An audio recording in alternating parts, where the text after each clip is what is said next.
Во тек се разговори за 3 големи инвестиции во делот на енергетиката. За една од нив се очекуваат детали во текот на наредните неколку недели, обелодени денеска директорот на дирекцијата за технолошко-индустријските развојни зони Јован Деспотовски. Станува збор за доста сериозни инвестиции, меѓутоа детали соопштуваме како и досега, откако ќе имаме веќе одредено ниво на постигнат барем начелен договор со инвеститорите, меѓутоа очекувам дека за едната од нив, за која што се разговара веќе неколку години, ние се вклучивме од неодамна, мислам дека детали и конкретен договор ќе имаме веќе во наредните неколку недели. Новите инвестиции значат и нови вработувања, па Деспотовски излезе со очекување дека годинава во технолошко-индустријските развојни зони ќе има 2700 нови вработувања, а нивната просечна плата ќе биде 843 евра. Во однос на платата, просечната нето плата во 2020 година во зоните е некаде околу 480 евра нето плата.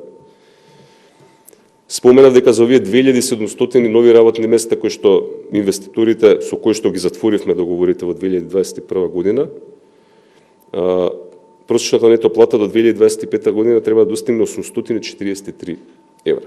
Во моментов во ТИР зоните во државата работат околу 14.000 лица, а во текот на минатата година е достигнат ниво на извоз од 3 милијарди евра.